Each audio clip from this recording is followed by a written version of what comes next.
Hello friends, स्वागत है आपका हमारे एक और नए वीडियो में। हमने जो चैप्टर स्टार्ट किया था कोशिका, तो उसी का ही ये पार्ट है सेल ऑर्गेनेलीज। पिछले जो हमारा वीडियो है, जिसने हमारा वीडियो नहीं देखा, कोशिका का चैप्टर है उसमें, उसको जाकर देखें और चैनल को सब्सक्राइब करें। उसमें हमने बताया था कोशिका क्या होती है। स्मॉलेस्ट स्ट्रक्चरल फंक्शनल यूनिट होती है, सबसे छोटी संरचनात्मक और क्रियात्मक इकाई शरीर की। ये चैप्टर था, थोड़ा इसको रिवाइज कर लेते हैं। इसकी खोज किसने की थी? रॉबर्ट हुक ने की थी 1665 में। बॉटल कॉर्क पर उन्होंने स्टडी की थी। उन्होंने एक मधुमक्खी के छत्ते जैसी संरचना देखी उसमें, और उसको कोशिका नाम दिया। और जो कोशिका जो वर्ड होता है, ओरिजिन ऑफ द वर्ड, इसका लैटिन शब्द जो है इसका सेलुला, इससे हुआ है। इसका मतलब होता है लिटिल रूम्स। इसमें हमने पढ़ाया था आपको कोशिका के बारे में। कोशिका में की आपको, आज हम इसकी ऑर्गेनेली के बारे में स्टडी करेंगे। तो चलिए स्टार्ट करते हैं।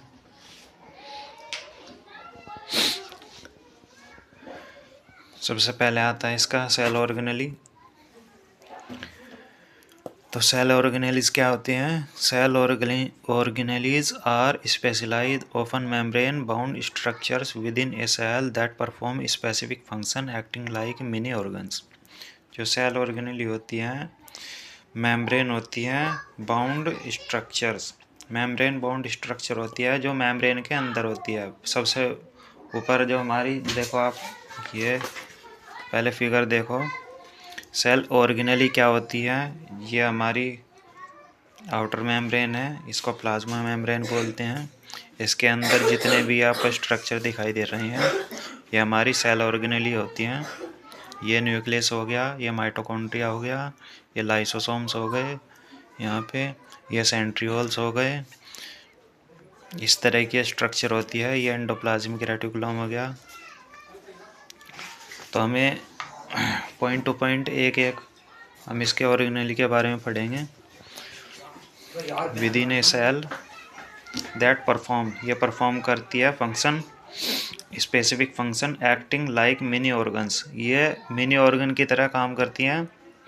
To keep the cell alive, cell को जीवित रखने के लिए, एंड वर्किंग कार्य करने के लिए। जो ये हमारे मिनी जितने भी हमारे सेल ऑर्गेनेली होती है, ये मिनी ऑर्गन की तरह काम करती है, सेल को जिंदा रखने के लिए और काम करने के लिए। ठीक है ना? यहाँ तक समझ में आ गया। They are found in eukaryotic cell like animals और प्लांट्स। ये यूकैरियोटिक सेल में पाए जाते हैं, बट नॉट प्रोकैरियोट। बैक्टीरिया, जो बैक्टीरिया की सेल होती है, हम आपको बाद में बताएंगे बैक्टीरिया की सेल कैसी होती है। फिलहाल ये यहाँ पर यूकैरियोटिक सेल का जिक्र हो रहा है। तो हम यूकैरियोटिक सेल में एनिमल्स और प्लांट्स आएंगे, फंजाई वगैरह आएंगे। तो ये सभी जो हमारी सेल ऑर्गेनेली होती हैं, ये यूकैरियोटिक सेल में पाई जाती है। ठीक है ना? अब आगे आता है इसका मेजर टाइप ऑफ ऑर्गेनेलीज, जिसके हमारा न्यूक्लियस होता है ये सेल का। ये देखो सेल आ गई, ये न्यूक्लियस हो गया। ये पूरा जो है ये न्यूक्लियस हो गया। अब इसके बारे में स्टडी करेंगे। Nucleus the control centre of the cell, ये हमारी कोशिका का कंट्रोल सेंटर होता है। स्टोरिंग डीएनए, इसी में डीएनए पाया जाता है जो हमारा जेनेटिक ब्लूप्रिंट होता है। एंड रेगुलेटिंग सेल एक्टिविटीज़, ये हमारी सेल की एक्टिविटी को भी रेगुलेट करता है। सेकंड पे आ गया माइटोकॉन्ड्रिया। माइटोकॉन्ड्रिया क्या होता है? Power house of cell. The power house generating energy ATP, ATP की फॉर्म में ये हमारी इसमें सेल में एनर्जी को प्रोड्यूस करता है for the cell through cellular respiration. Cellular respiration, कोशिका जैसे रेस्पिरेशन होता है, तो रेस्पिरेशन में एटीपी की फॉर्म में एनर्जी प्रोड्यूस करता है। फिर आ गया एंडोप्लाज्मिक रेटिकुलम। एंडोप्लाज्मिक रेटिकुलम क्या काम करता है? A network for modifying and transporting proteins and lipids.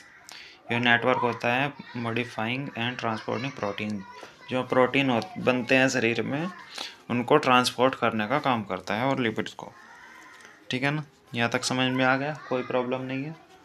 चलो आगे बढ़ते हैं।